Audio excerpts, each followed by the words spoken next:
presento, para los que no me conocen, mi nombre es José Manuel. Creo que en la mañana dije que tenía 27 años, ya cumplí 28, creo que estoy negándolo. Tengo 28 años, soy parte de los servidores de esta iglesia. Junto a mi novia Gaby, nosotros lideramos el ministerio de adolescentes.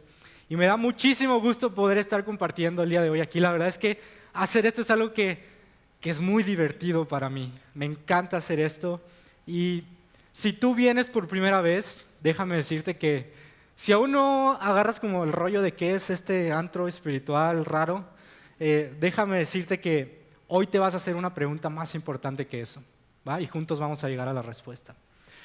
Así que me gustaría que me acompañaras a la Biblia, si es que traes, como dice Armando, aquí ya nadie trae Biblia de papel, si traes tu Biblia en tu celular. Vamos a leer Juan 8, del versículo 1 al versículo 11 en versión NTV. Y Armando dice que NTV es la única versión oficial y autorizada y ungida por Dios, aunque todos sabemos que en realidad es Reina Valera. ¿Va? Acompáñame a leer Juan 8, versículo 1, y dice esto. Una mujer sorprendida en adulterio. Jesús regresó al monte de los olivos, pero muy temprano, la mañana siguiente, estaba de vuelta en el templo. Pronto se juntó una multitud y él se sentó a enseñarles. Mientras hablaba, los maestros de la ley religiosa y los fariseos le llevaron a una mujer que había sido sorprendida en el acto de adulterio. La pusieron en medio de la multitud. Maestro, le dijeron a Jesús, esta mujer fue sorprendida en el acto de adulterio. La ley de Moisés manda apedrearla. ¿Tú qué dices? Intentaban tenderle una trampa para que dijera algo que pudieran usar en su contra. Pero Jesús se inclinó y escribió con el dedo en el polvo. Como ellos seguían exigiéndole una respuesta, él se incorporó nuevamente y les dijo, muy bien, pero el que nunca haya pecado que tire la primera piedra. Luego volvió a inclinarse y siguió escribiendo en el polvo. Al oír eso, los acusadores se fueron retirando uno tras otro, comenzando por los de más edad, hasta que quedaron solo Jesús y la mujer en medio de la multitud. Entonces Jesús se incorporó de nuevo y le dijo a la mujer, ¿dónde están los que te acusaban? ¿Ni uno de ellos te condenó? Ni uno, Señor, dijo ella. Yo tampoco, le dijo Jesús. Vete y no peques más. ¿Me acompañas a orar? Señor, este día queremos rendirnos ante tus pies. Venimos con un corazón y oídos dispuestos a escuchar lo que tú tengas para nosotros esta tarde. Te pido que hables fuerte y claro a nuestros corazones y que este día podamos salir transformados de este lugar, Padre. Que podamos conocer algo nuevo de ti. Y que podamos sabernos amados, perdonados y sobre todo conscientes de que somos tus hijos y tus hijas. Espíritu Santo, te pido que te muevas en este lugar con poder y que hagas tu obra en nuestros corazones y en nuestras vidas. Te lo pedimos en el poderoso nombre de Cristo Jesús. Amén. Yeah. Sí, que no se pierda la bella costumbre. Y si te das cuenta, en este pasaje hay muchas preguntas. Hay una dinámica en la que hay muchas preguntas. Y esto es algo que no solamente pasa en este pasaje y en muchos relatos de la Biblia. Este es nuestro día a día. Por naturaleza, todo mundo, todos nosotros, nos estamos haciendo preguntas constantemente. Y es normal, es parte de la vida, es parte que dependiendo de la temporada en la que estemos, nos lleguen dudas y estemos buscando respuestas. Y eso es algo muy importante y eso es un terreno común para todos. Todos estamos buscando algo hoy. Todos estamos buscando algo. Y te quiero contar un poco acerca de mí. Yo trabajo en una agencia de publicidad y desarrollamos campañas digitales para vender paquetes vacacionales. Nosotros trabajamos para una compañía de hoteles, entonces básicamente nuestro trabajo es buscar prospectos de clientes para poder venderles estos paquetes vacacionales. Entonces para nosotros, en el proceso de crear esas campañas publicitarias, es muy importante entender cómo piensa el cliente que nosotros creemos que nos puede llegar a comprar. ¿Qué deseos tiene? ¿Qué preguntas? ¿Qué preferencias? ¿Sabes? Entonces, el otro día estábamos en un taller en mi oficina y nos mostraron una herramienta.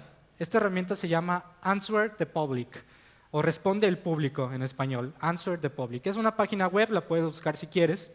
Y básicamente, hace muchas cosas, pero la principal herramienta es que tú pones una palabra, pones buscar, y esta página te hace un estudio, te muestra toda la información acerca de las preguntas que la gente está haciendo en Internet acerca de eso que tú pusiste ahí.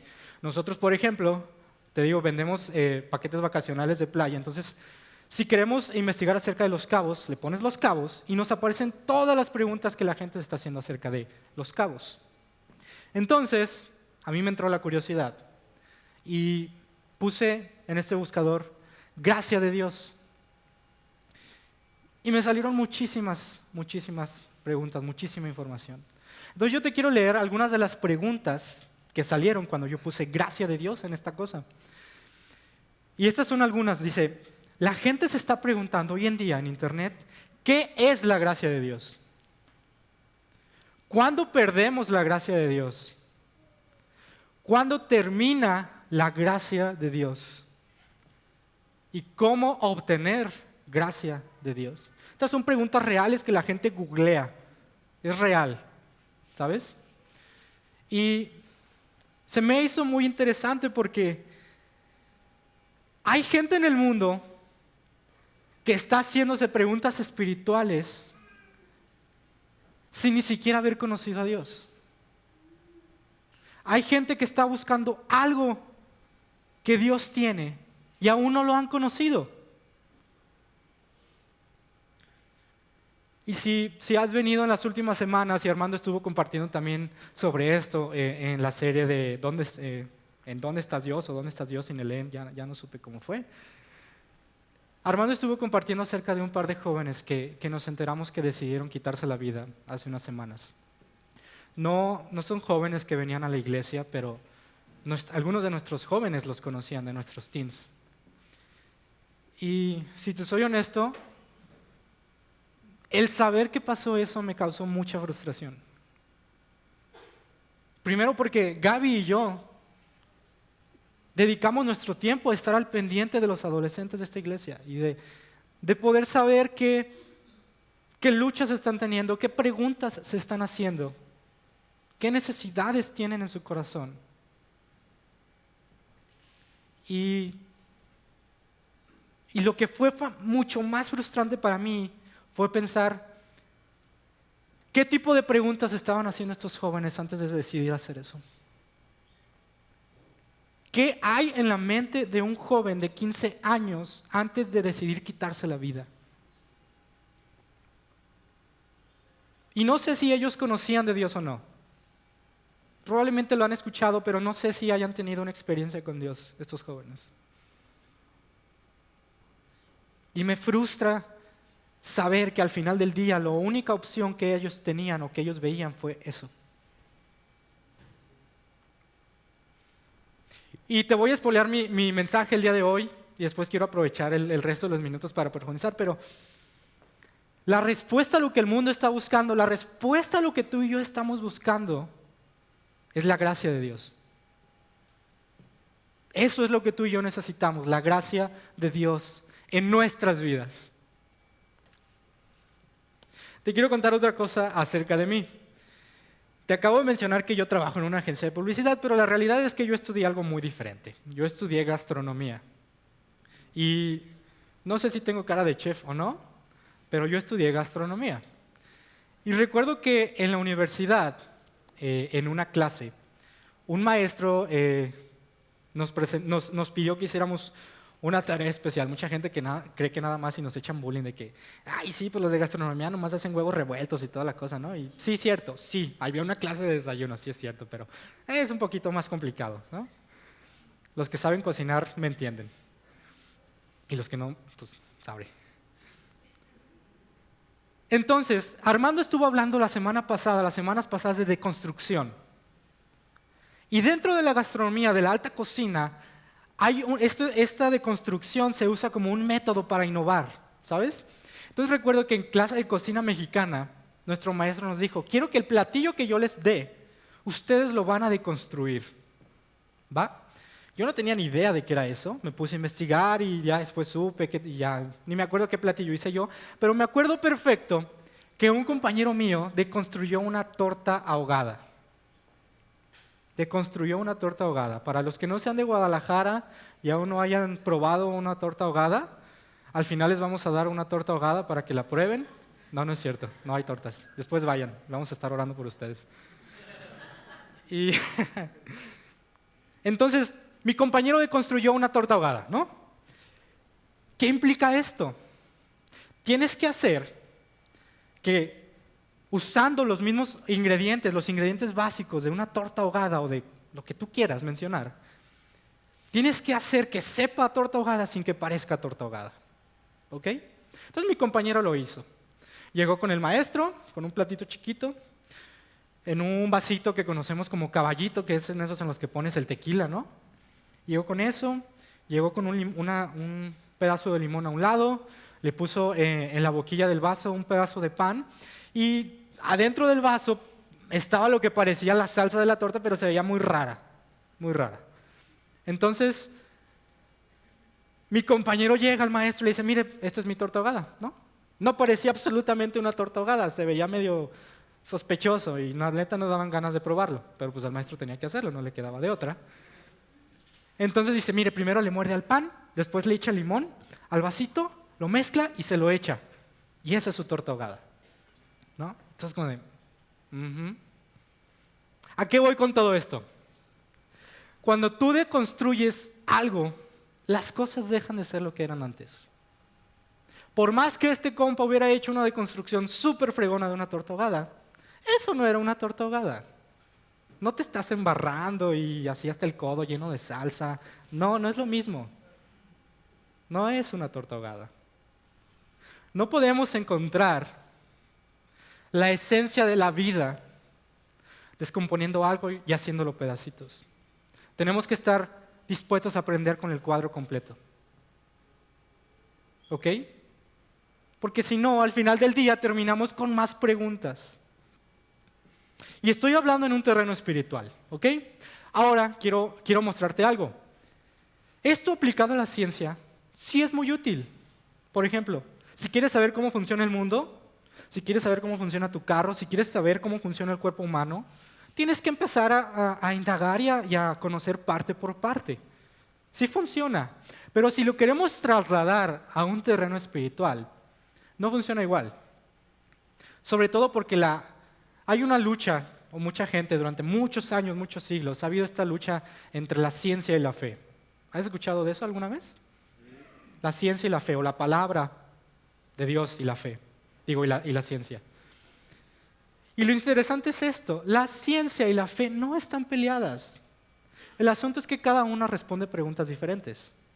La ciencia sirve para responder preguntas humanas. La fe sirve para responder preguntas espirituales. No están peleadas, ¿ok?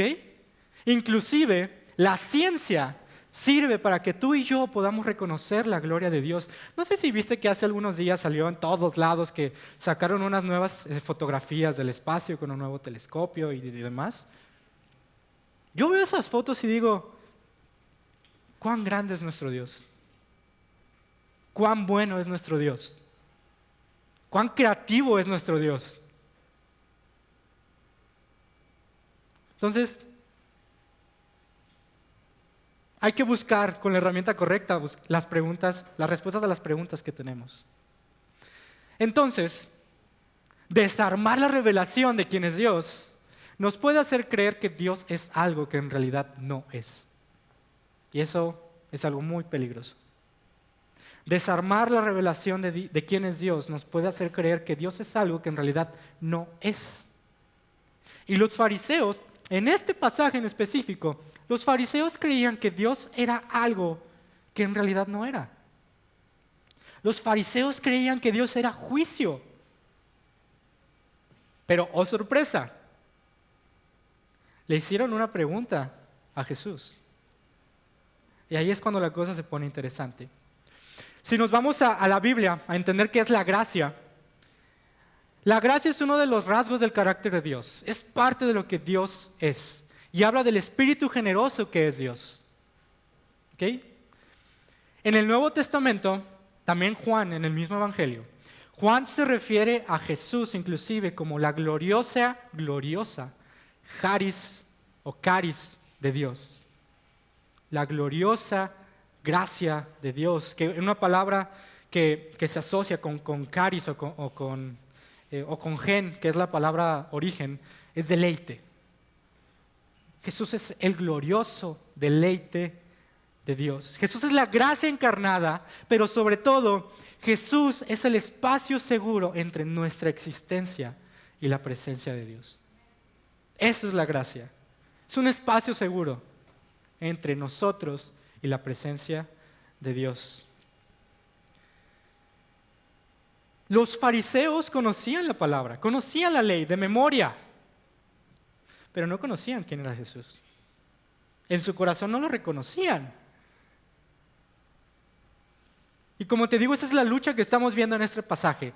Pero curiosamente, en ese afán de querer acusar a Jesús y de querer atraparlo y tenerle una trampa, le hicieron una pregunta cuya respuesta revolucionó todo lo que los judíos conocían acerca de Dios, todo lo que los fariseos conocían acerca de Dios.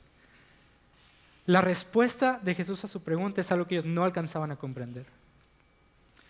Se me hace muy curioso porque si leemos en el verso 4, dice, Maestro, le dijeron a Jesús, esta mujer fue sorprendida en el acto de adulterio. La ley de Moisés manda apedrearla. ¿Tú qué dices? ¿Te imaginas lo que la mujer estaba sintiendo en ese momento? Fue atrapada en adulterio. Tú sabes qué es lo que pasa cuando estás adulterando, ¿ok? Eso no necesitamos explicarlo. Entonces, la atrapan. No es como que le hayan dicho, en 2 minutos te vemos afuera, vístete porque te vamos a llevar a los pies de Jesús para que te apedreen.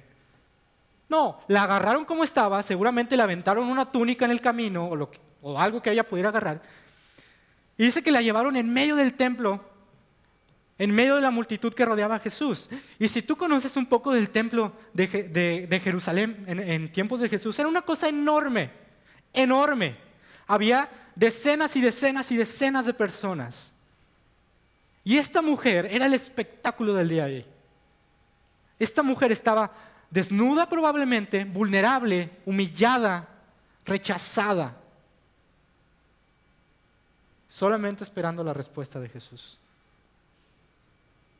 ¿Te imaginas qué sentía?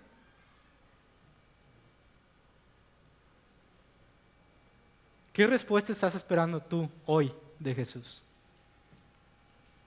Porque seguramente te has llegado a quejar con Dios, ¿no?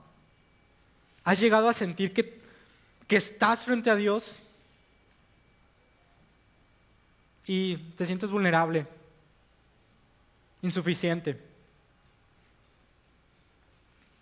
¿Qué respuesta estás esperando de Jesús? Vimos las semanas pasadas la historia de Habacuc, que es un libro muy chiquito. Y básicamente la dinámica del libro de Habacuc es que Habacuc de repente empezó a preguntarle y a quejarse cosas a Dios. Y Dios le respondió después. Y después él volvió a preguntarle cosas y volvió a quejarse. Pero al final de todo, Habacuc dice, yo te voy a adorar. Yo te voy a alabar porque sé que eres bueno, dijo Habacuc. Yo sé que eres bueno. ¿Y sabes cuál es la clave para que Habacuc haya dicho esto? Armando también ya lo mencionó. Es que Habacuc tenía intimidad con Dios. Habacuc conocía el corazón de su Dios. Habacuc lo buscaba. Cuando te quejas con Dios pero no has tenido intimidad con Él, terminas esperando una respuesta que nunca va a llegar.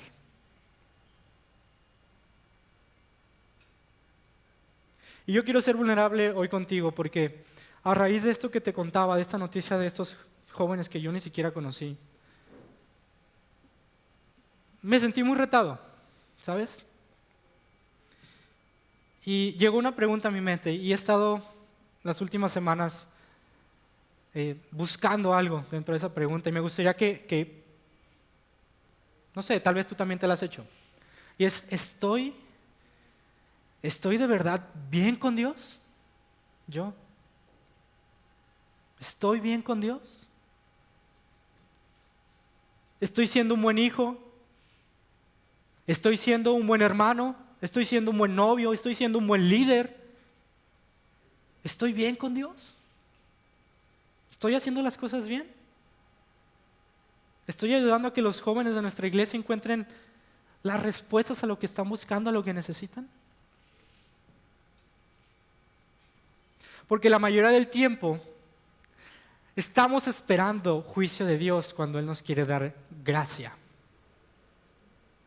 La mayoría del tiempo caemos en rutinas en las cuales estamos esperando un juicio de parte de Dios y esa respuesta que tú estás esperando no va a llegar porque Jesús quiere darte gracia.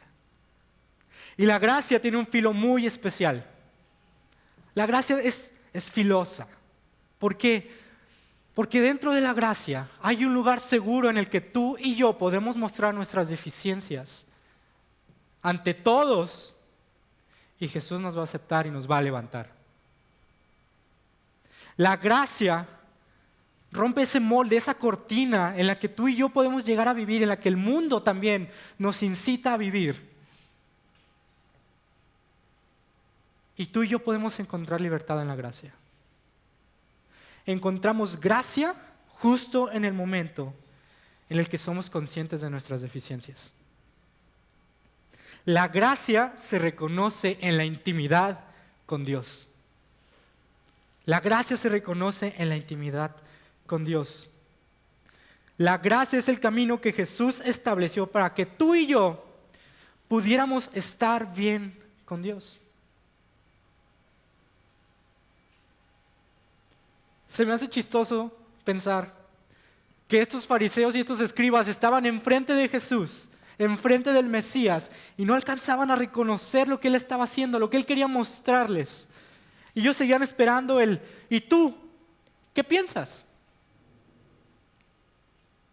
Porque es cierto, la mujer merecía ser apedreada, lo dice la Biblia en Deuteronomio 22. Que cuando sea sorprendido en adulterio tiene que pasar esto y esto. Que por cierto tenían que estar ahí los dos, el hombre y la mujer, pero esa es otra historia.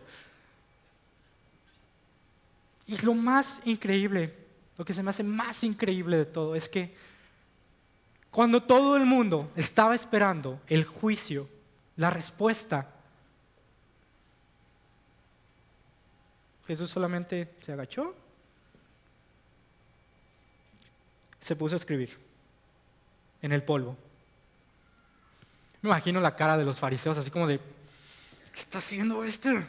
Ya, que le diga, ya, o sea, ya.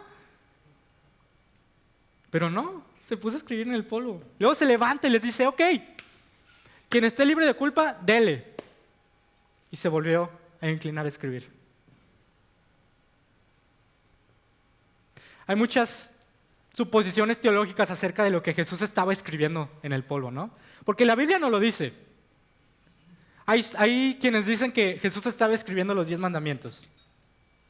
Hay quienes dicen que Jesús estaba escribiendo los nombres de todos los pecadores que estaban ahí presentes, ¿no? Como si estuvieran viendo, ¡ay, ya salió mi nombre! Vámonos de aquí.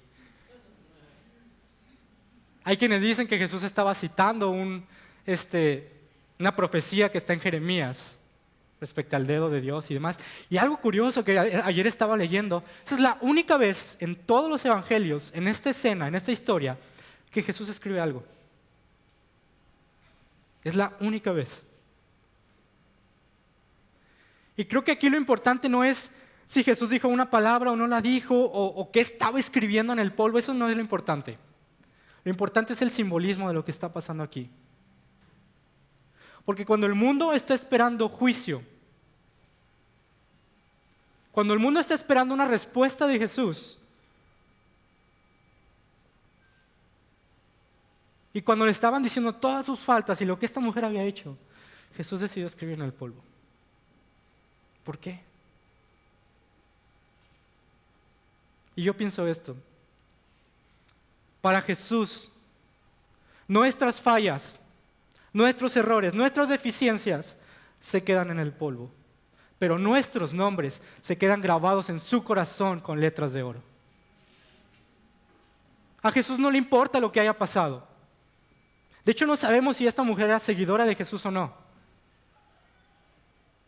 No lo dice la Biblia. Y la verdad es que estoy convencido de que a Jesús no le importa. Si eres cristiano de toda la vida o si acabas de llegar y ayer cometiste el peor error de tu vida, no le importa. Lo que le importa es tu nombre. Lo que le importa es tu corazón. Lo demás se queda en el polvo. Jesús tomó el castigo que a esta mujer le correspondía sobre él. Estoy seguro que cuando Jesús estaba en la cruz, Él estaba pensando en esta mujer. Y Él estaba pensando en ti y en mí. Estaba pensando en nosotros. Pagando ese juicio que nosotros merecemos recibir. Y básicamente lo que quiero hacer hoy es animarte a que busques vivir honrando el regalo de gracia que nos ha sido dado a todos a través de Jesús. Eso es a lo que quiero invitarte el día de hoy. No sé si alguien me pudiera acompañar en el teclado. ¿Alguien? Gaby, no sé dónde está. Mi amada mía está en el salón ahí siendo devorada por adolescentes. Jesús tomó el castigo sobre él que le correspondía a esta mujer. Jesús tomó tu castigo y mi castigo. Y vieran, hablando de los teens, lo divertido que es escuchar las preguntas que tienen los adolescentes hoy en día. No tienen idea de las preguntas que hacen los adolescentes hoy en día. De verdad no te imaginas. Sam es compañero mío y de Gaby y de varios otros de aquí en la licenciatura. Hemos tenido, ¿sí o no? Hemos durado 4 horas de clase navegando en una sola pregunta. Y te aseguro que estos morros hacen preguntas todavía más interesantes que las que nos hacemos nosotros en clases de teología. Y una de las preguntas más divertidas es, bueno, entonces, ¿la gracia sirve para que yo haga lo que yo quiera? ¿O para que yo viva como yo quiera? ¿Alguna vez has escuchado eso? Y este es el punto. La gracia no es para vivir como yo quiera. La gracia es para vivir como Dios quiere que yo viva. La gracia se centra en los detalles importantes. La gracia no es para que yo viva como yo quiera. Es para poder comenzar una vida digna y que honre el sacrificio de Jesús en la cruz. Para eso es la gracia de nuestras vidas. Para eso es la gracia que tú y yo tenemos hoy en día frente a nosotros. Necesitamos estar presentes ante el regalo de la gracia, tú y yo. Aunque en ese momento estaba la mujer, estaba Jesús y estaban cientos de personas, yo te aseguro que esa mujer tuvo un encuentro especial con Dios en ese instante, un momento de intimidad con Dios. Eso es algo que tú y yo tenemos que buscar. Necesitamos buscar esos momentos de intimidad con Dios, porque la gracia se reconoce en la intimidad con Dios. Nuestro Dios es un Dios que habla y necesitamos aprender a escucharlo. Esto lo dijo Armando hace unos días. Nuestro Dios es un Dios que habla y necesitamos aprender a escucharlo. ¿Qué respuesta estás esperando? ¿Estás esperando no eres suficiente? No, ya la regaste demasiado. No, ya lo volviste a hacer. No eres digno. Esa no es la respuesta que Jesús quiere darte. La respuesta que Jesús va a traer a tu vida es gracia. Gracia. Yo quiero aprender a vivir en la gracia de Dios. Me cuesta mucho. Me cuesta. Creo que a todos nos cuesta. Cuando Jesús le dice a esta mujer, vete y no peques más, vamos siendo honestos, ¿tú crees que esta mujer nunca más en su vida volvió a pecar? ¿Tú crees que no volvió a pecar? Yo creo que sí. Sí lo hizo. Todos somos pecadores. Pero te aseguro que su vida no volvió a ser la misma. Te aseguro que sus decisiones iban ahora enfocadas en un camino diferente. Porque conoció en carne propia lo que era la gracia de Dios. Y lo tuvo frente a ella. La gloriosa gracia de Dios en Jesús. Hay una historia dentro de los libros de Narnia que me gustan mucho y que Poncho me hace bullying porque dice que ay, sí, Narnia.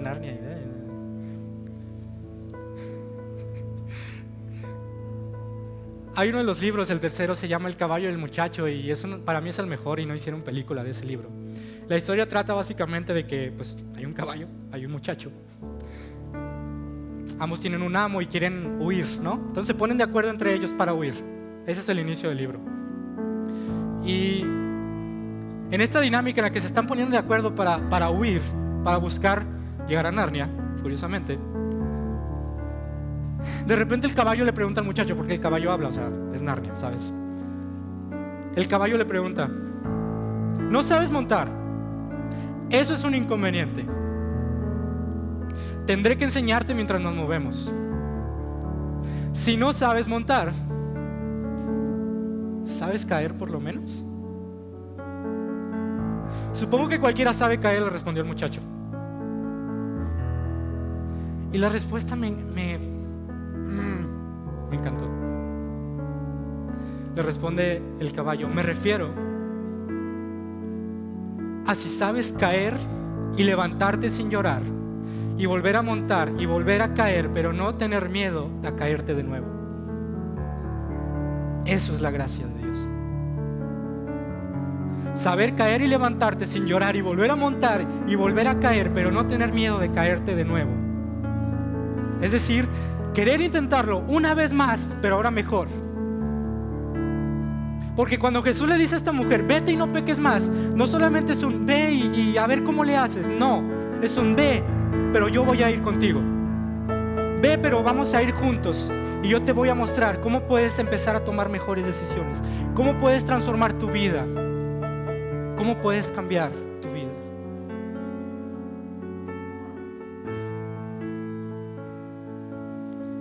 Cuando entendemos la gracia,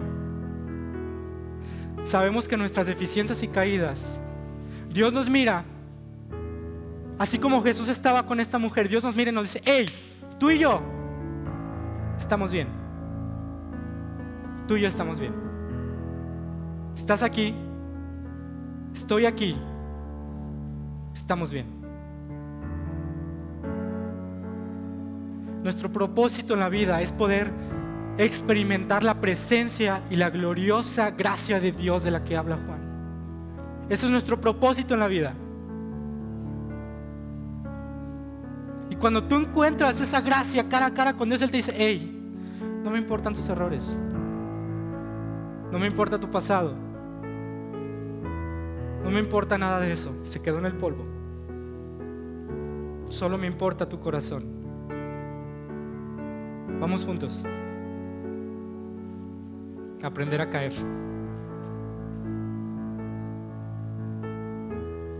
Recordar lo que Jesús ha escrito en el polvo es lo que necesitamos para abrazar su gracia.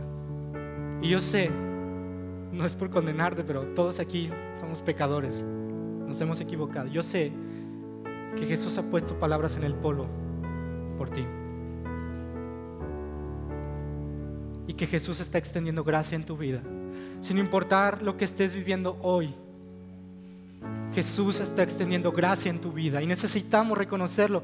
Necesitamos aprender a escuchar esa voz. Necesitamos reconocer la gracia de Dios en nuestras vidas. ¿Qué palabras se han quedado en el polvo que Jesús haya escrito por ti?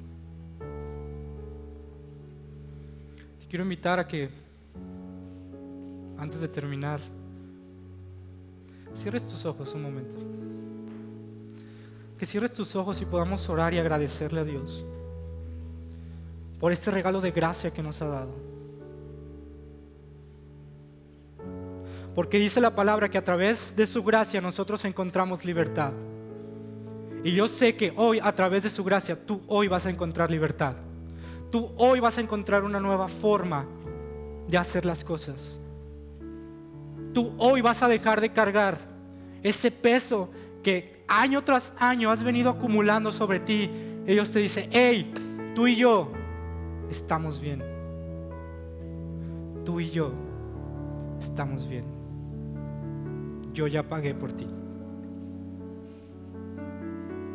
Tú y yo estamos bien. Padre, te damos gracias. Gracias porque tú eres bueno y misericordioso con nosotros. Gracias porque sin importar cuántas veces caemos, tú nos llevas a levantarnos y a caminar de gracia en gracia y de victoria en victoria, tomados de tu mano. Gracias, Padre, porque yo sé que hoy tú estás trayendo libertad a nuestras vidas y a nuestros corazones. Te pido que cada uno de los que estamos aquí estemos conscientes de que somos perdonados y amados por ti, de que somos tus hijos y tus hijas, y que encontramos la salvación meramente por tu gracia.